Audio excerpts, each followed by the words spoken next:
in the south region of Cameroon, same time right here in Douala. Good evening, dear viewers of Equinoxe Television. Thank you so much for joining me on this edition of the 6 p.m. primetime newscast with me, Immaculate Fogwe. Our major stories tonight. For the past 2 months, residents of the Bois de Senche neighborhood in Douala have been battling severe flooding caused by wastewater discharged from a pumping device that has also blocked the area's drainage system. More than 3,000 inhabitants now live in deplorable sanitary conditions and accuse certain private individuals of intentionally orchestrating the situation in a bid to force them out of their homes. And also, what does it really take to create a village and crown a chief in Cameroon? Is it history, population, tradition, or simply money and connections? That's the question now dominating discussions in Momo Division, precisely in Bengui, after angry residents of Bengui and Co staged protests against the creation of a new Bengui Tegenebi third-class chiefdom, a decision that has sent, or that they say risks dividing communities and equally violating ancestral rights in that part of the country. And also out of Cameroon, former Senegalese Prime Minister Ousmane Sonko has been elected President of Senegal's National Assembly days after being dismissed from office by President Diomaye Faye. Those are top stories tonight. Good evening once more, and thank you so much for choosing Equinoxe Television.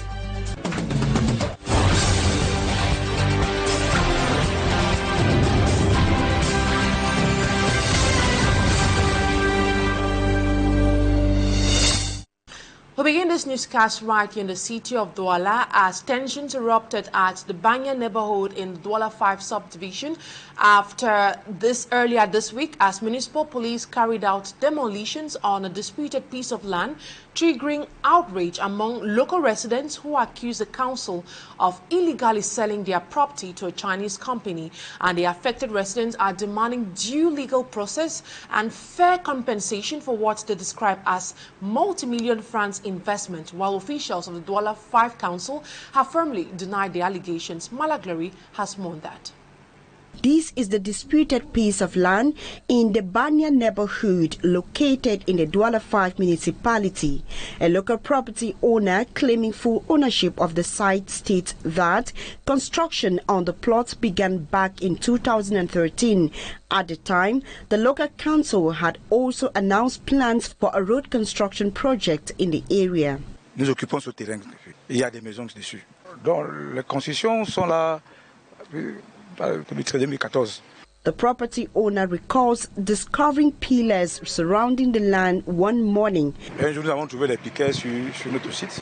than escalating the situation, the family chose to investigate the sudden development on their land. They later discovered that the land designated by the council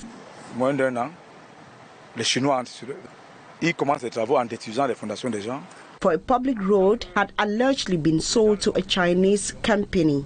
That same day, security forces arrived and demolished foundations that had already been laid on the site.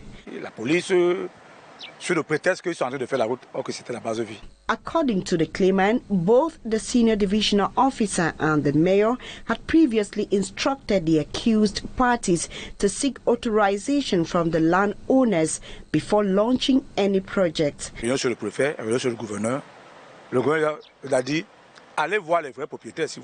However, those directives were reportedly ignored. Residents revealed that they do not oppose to the development of the road. However, they insist that legal procedures must be followed and proper compensation paid.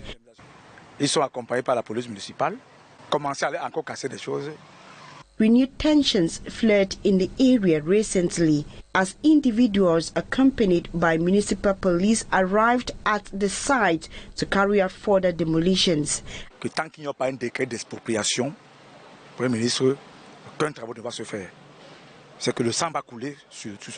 Angry locals argue that without an official decree authorizing a road construction project on the property, the council's presence is unlawful. Residents say they have invested millions of francs to make the land habitable and vow not to surrender their property to outsiders without fair indemnity.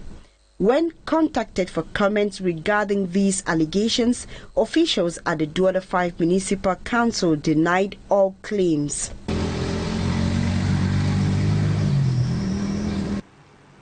And we stay in the city of Douala, but this time around in the Bois de Sange neighborhood in Douala 2 subdivision, where residents of this area have been battling severe flooding caused by wastewater discharge from a pumping device that has also blocked the area's drainage system. More than 3,000 inhabitants now live in deplorable sanitary conditions and accuse certain private individuals of intentionally orchestrating the situation in a bid to force them out of their homes. The land dispute at the center of the crisis has been ongoing for the past 6 years. Cedric Chakutio has more on that. To Adamu, returning to his house has become an ordeal. For 2 months, this inhabitant of Bois de Sange 5 has been surrounded by water for the past 2 months. C'est comme ça que nous vivons tous les jours. Il n'y a même pas moyen d'entrer chez nous. C'est souvent plus grave. Parfois l'eau m'arrive ici aux genoux. Ça ne va pas. A dangerous situation for some children in the area who are forced to get around on makeshift sandbags.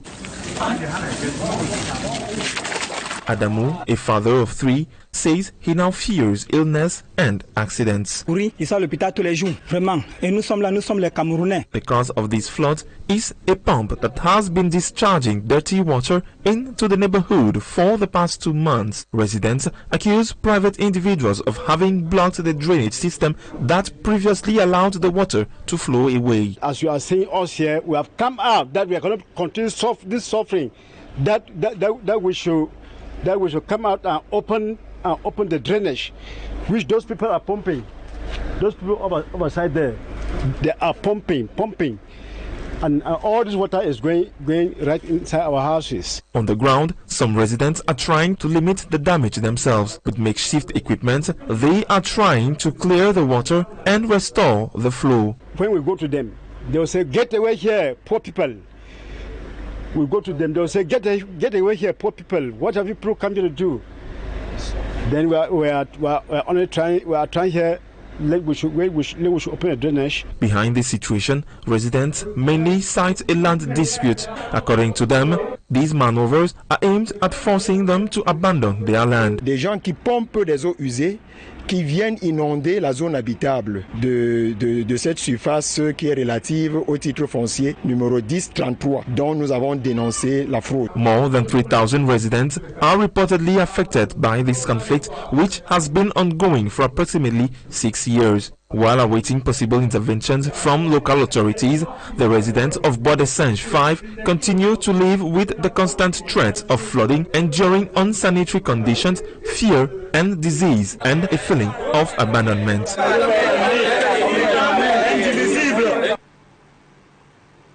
And now we take you to the northwest region of Cameroon as residents from Bengui and Co in Momo division over the weekend took to the street in protest against the creation of a new third-class chiefdom known as Bengui Tenegibi, a move they say threatens local unity and ancestral land boundaries. Bustela has more from that part of the country.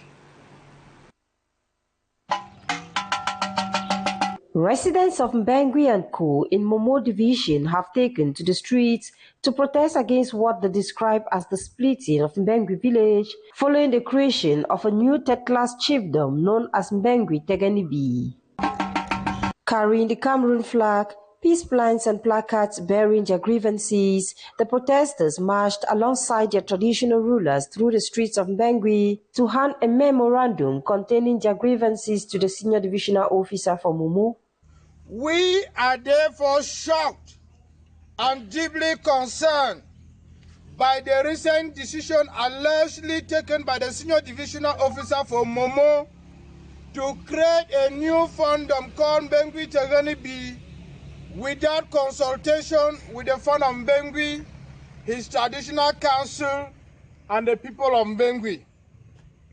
The decision is particularly dangerous considering the already fragile peace and security situation in Bengui and the northwest region. We are equally troubled by the manner in which this decision was allegedly taken. How can such a major administrative and traditional restructuring occur without consultation with the Fund of Mbengwi. According to the protesters, the dispute stems from a conflict between two families which has now led to the creation of a new village. Protesters are now calling on authorities to withdraw the decision. There is also growing concerns that attempts are being made to influence the ongoing census process in order to inflate the population figures of the newly created village. In light of the foregoing, we respectfully request that the said prefectural order creating Mbengwi Tegani be urgently withdrawn and or cancelled in the interest of peace, unity, justice, and stability in Mbengwi.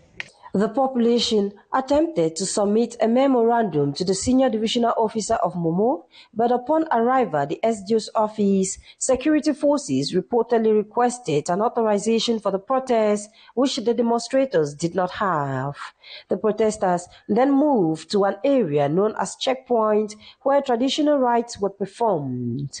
Locals say the rites were aimed at preventing the effective functioning of the newly created Mbengwi Teganibi village. Mbu Stella reporting from Bamenda. And now we talk something else. The president of the Cameroon Bar Association, Bar Eric Mba, has once again denounced corruption, electoral fraud, fake documents and examination malpractices in Cameroon. Speaking on the weekly program, The Inside, hosted by Babila Jonathan, he condemned irregularities surrounding the bar entrance examination, revealing that several candidates were disqualified for submitting documents that did not meet legal requirements, while others attempted to gain admission through fraudulent means. He stressed the need to uphold integrity and legality within the judicial and also political systems. Take a listen to him in this excerpt.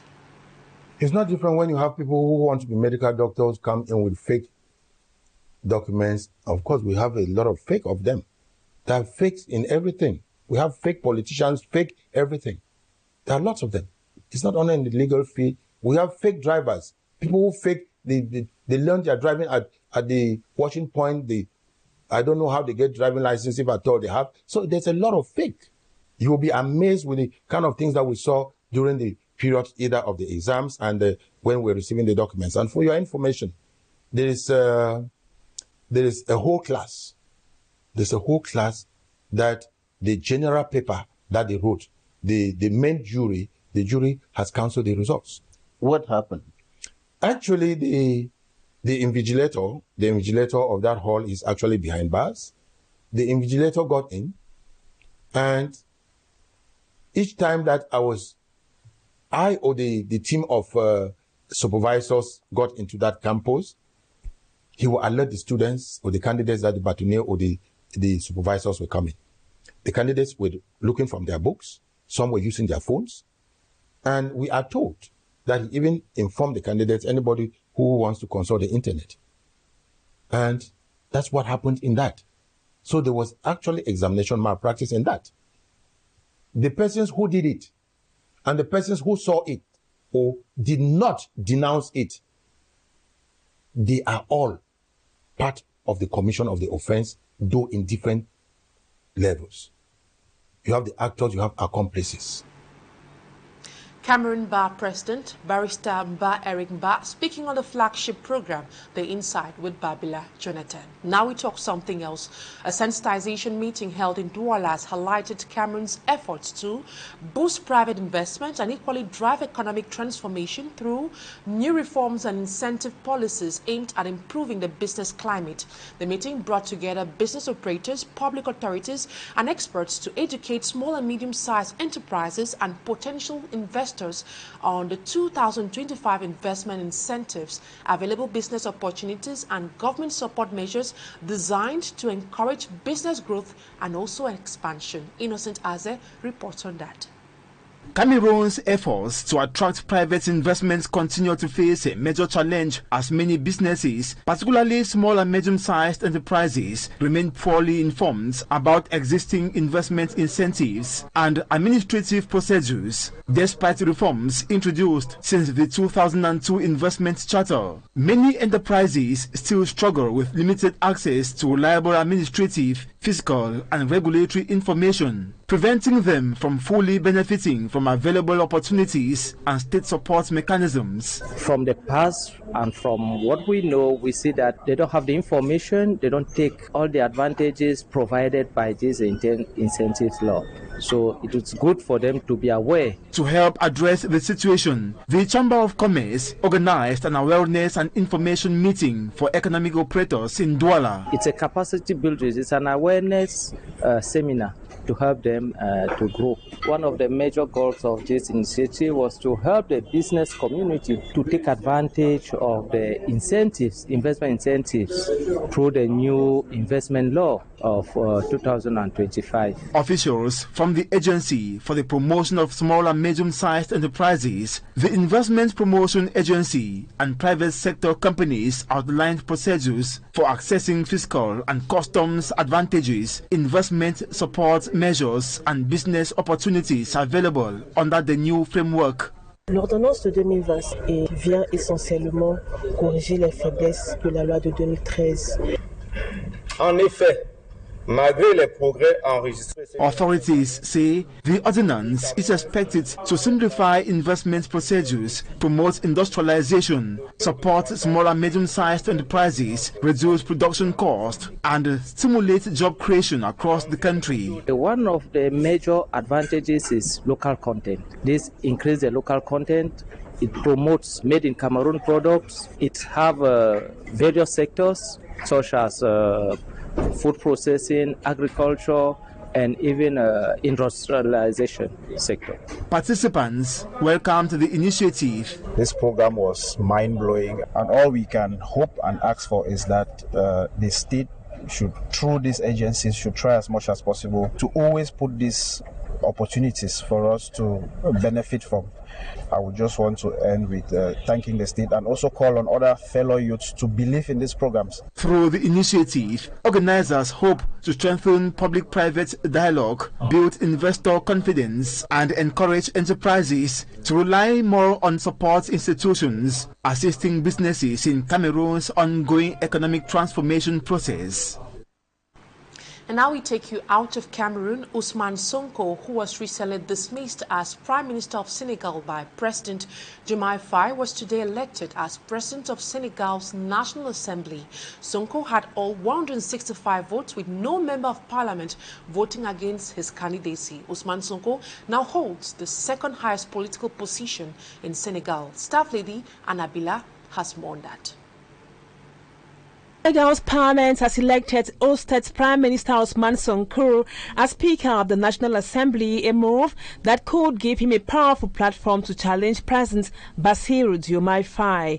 The president dismissed Sonko on Friday and dissolved the cabinet, ending months of speculation about a growing rift between the two. But lawmakers reinstated Sonko as a member of the National Assembly on Tuesday and voted to elect him as Speaker with 132 votes. Sonko remains the undisputed leader of the PASTEF party, the party which controls 130 of the 165 seats in Senegal's only legislative body.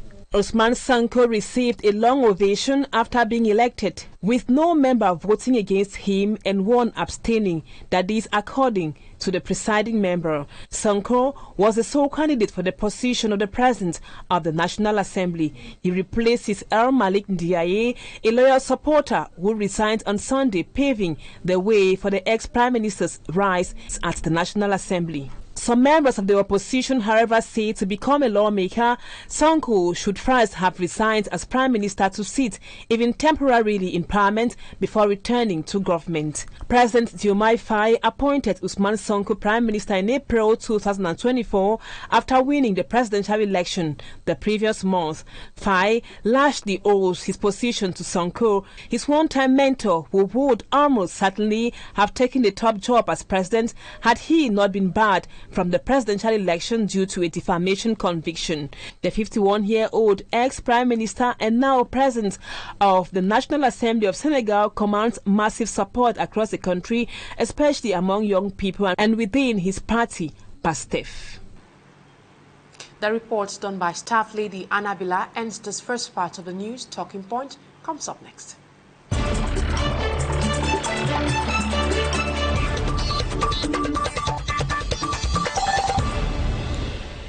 Cameroon's fourth general population and housing census expected to provide crucial data for national development and equally policy planning is facing major setbacks across the country.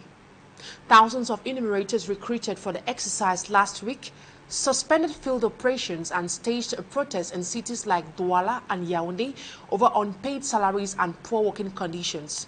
As questions continue to emerge over the credibility and also effectiveness of that operation, we now speak to one of the affected enumerators to better understand the realities on the ground. And my guest tonight goes by the name Fortune Mime. Good evening, Fortune. It's a pleasure having you on Talking Point tonight. Good evening, Immaculate. It's a pleasure of you receiving me here tonight. Fortune, you are among the thousands of enumerators who recently took to the streets demanding the payment of salaries and allowances linked to the ongoing census operation. Can you tell us more about the situation and what pushed you and your other colleagues on the field?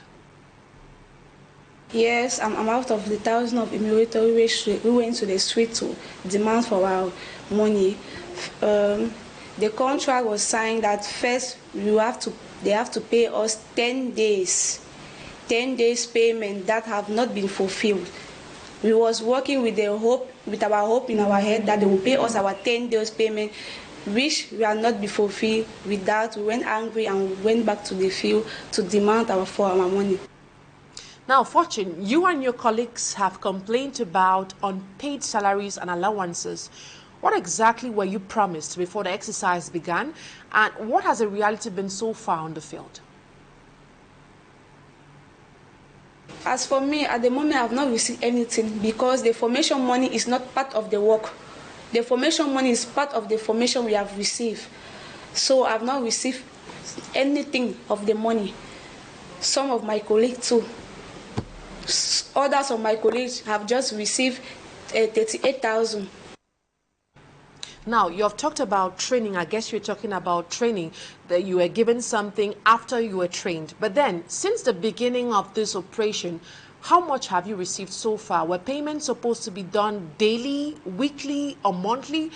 And how exactly was the pay process organized?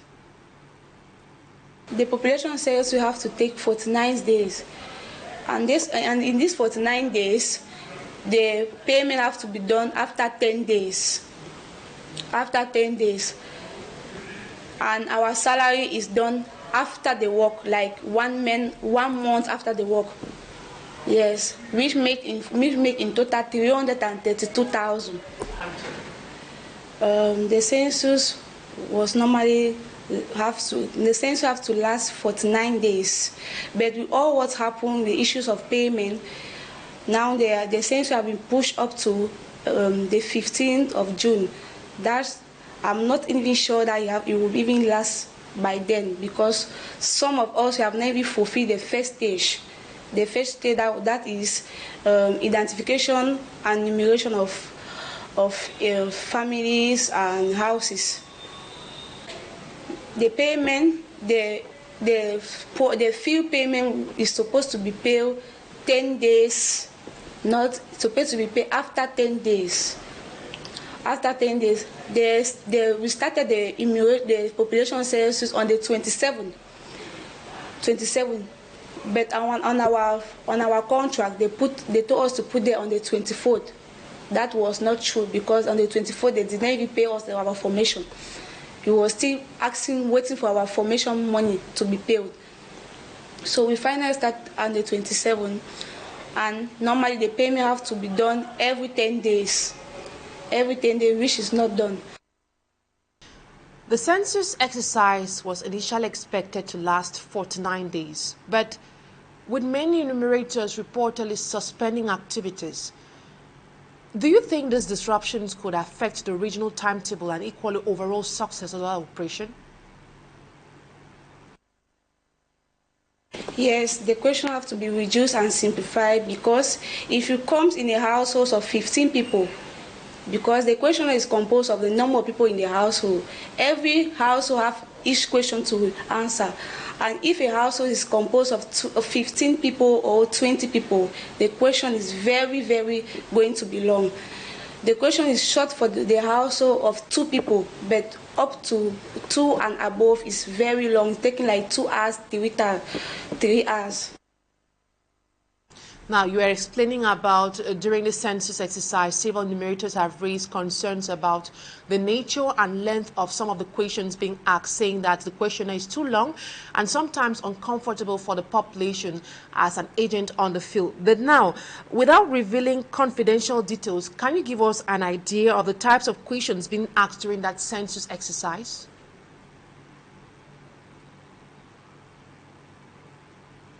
The question have to be reduced and simplified, because if you come in a household of 15 people, because the question is composed of the number of people in the household, every household have each question to answer.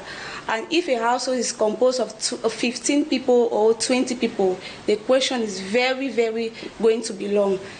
The question is short for the household of 2 people, but up to 2 and above is very long, taking like 2 hours, 3 hours. Now let's come back to our question. Without revealing confidential details, can you give us an idea of the types of questions being asked during the census exercise? First question, people fear us. People fear why when they ask us to tell them about their names, personal name. People don't like when they ask their personal names. Ask them when their year of born. Ask them where have they been before coming to Cameroon, before coming where they are now. Ask them whether they are living with a dog or whether their children are going to private school or public school.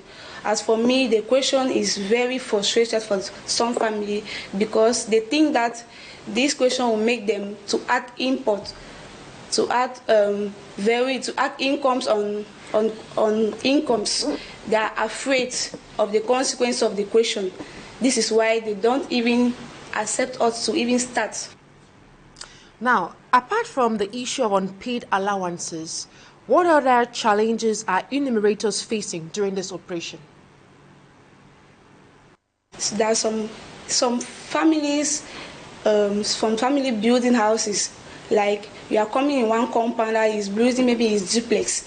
You are asking a question whether since when is he here? Like, he will be afraid whether they will calculate the number of times he has been in Douala, calculate the number of times for him to have what he's doing, his money or everything. He's afraid of being pushed in income, that they will ask him incomes of what he's building. As for me, this is, and some of the questions that people selling, people doing agriculture, like cultivating, they'll ask them if the food they are cultivating is for consumption, is for selling.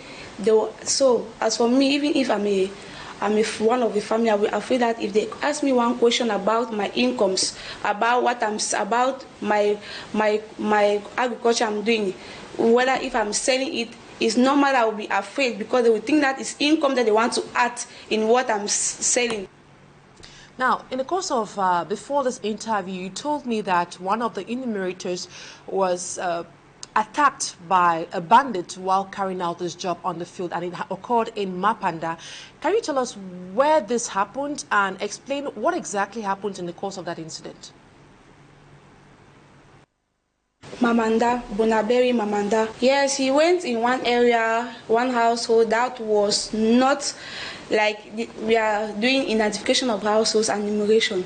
He went there, he thought that it was a normal family living there. He was a Bangaman people smoking inside the household. So they asked him what is he doing there. He first of all do this phrase, l'État. The state sent us to do population census. This is what spoiled everything. So you came us to owe us here. Give me what you have here. Give me. Started moving everything on him, even his money. They took everything.